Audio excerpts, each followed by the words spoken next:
Hello guys, welcome back to my channel. আসসালামু আলাইকুম। সবাই কেমন আছেন? আশা করি সবাই ভালো আছেন। তো আমি আমার মার সাথে কিছুক্ষণ সময় কাটানোর পর এখন আমি আমার বাড়ির উদ্দেশ্যে রওনা দিলাম, আমি যে এখানে থাকি।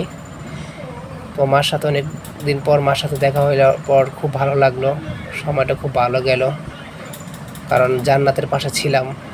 ভালো লাগার যে কথা, আমি মনে করি যার বাবা মা বেঁচে আছে তার মতন ধনী, তার মতন সুখী এবং তার মতন শক্তিশালী কেউ নাই পৃথিবীতে আর।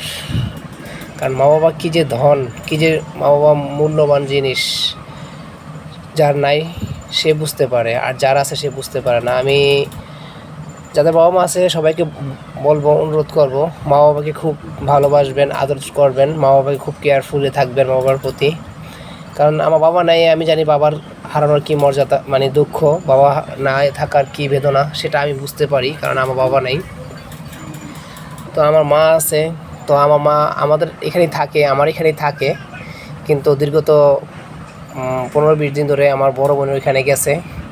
তো আজকে আমি আমার মাকে না দেখে থাকতে পারলাম না, বিদায় আজকে আমি আমার আম্মুর কাছে চলে গেলাম ছুটে নারায়ণগঞ্জ।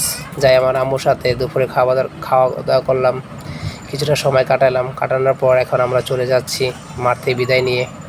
তো আমি সবার কাছে একটা বিশেষ করে অনুরোধ করতেছি, যাদের বাবা মা আছে সবাই তার বাবা মার প্রতি ভালোবাসা, শ্রদ্ধা এবং সব দিকে মা বাবার জন্য সবসময় কেয়ারফুল থাকবেন। মা বাবার জন্য কখনো কোনো কিছুর জন্য না বলবেন না, কোনো কিছুর অভাব দেখাবেন না, কোনো কিছুর সংকট দেখাবেন না। কারণ মা বাবা এমন একটা জিনিস যেটাকে আপনি যত দিবেন তার চেয়ে দ্বিগুণ আপনি পাবেন। হ্যাঁ, আপনি আপনার সন্তান, স্ত্রী, ওয়াইফ সবাইকে ভালোবাসবেন আর সবাইকে আদর করবেন, সবাইকে দিবেন, সেটা আমি বলতেছি না, কিন্তু আমি বলছি মা বাবার ক্ষেত্রে। যার মা নাই, বাবা নাই, সে বুঝতে পারে মা বাবার কষ্টটা কী। আর যারা আছে তারা বুঝতে পারে না, কারণ কথা আছে না, দাঁত থাকতো তাদের মর্যাদা কেউ দিতে পারে না, দাঁত চলে গেলে তখন সবাই আফসোস করে তো দাঁতের জন্য। তো আমি এখন চলে যাচ্ছি, আমার সাথে আমার একটা কলিজা আছে, ওই কলিজার বিকেলবেলায় ওর ফুফাতো বোনদের সাথে খেলা করার সময় জুতা বালু ঢুকে গেছিলো, তো ওই বালুটা আমি পরিষ্কার করলাম। সেটা আবার আমাকে বলতেছে যে জুতায় বালু, তাই আমি বালুটা পরিষ্কার করে দিলাম। আর আমার কথা যদি কেউ খারাপ লেগে থাকে তো আমাকে ক্ষমা দৃষ্টিতে দেখবেন, আর আমার কথা কোনো ভুল ভ্রান্তি হলে সবাই আমাকে ক্ষমা করবেন।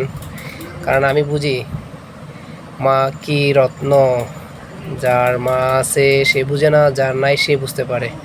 কারণ আমি একটা হারাইছি, একটা আছে, তো তাই আমি বুঝতে পারি। তো গাইস, সবাই আমার চ্যানেলটাকে লাইক, কমেন্ট এবং সাবস্ক্রাইব করে দিয়ে আমার পাশে থাকবেন, সবাই আমাকে সাপোর্ট করবেন। আমি নেক্সট ভিডিও আপনাদের যাতে আমি দিতে পারি সুন্দর করে একটা, সেটার জন্য আপনারা সবাই আমাকে একটু সাপোর্ট করবেন।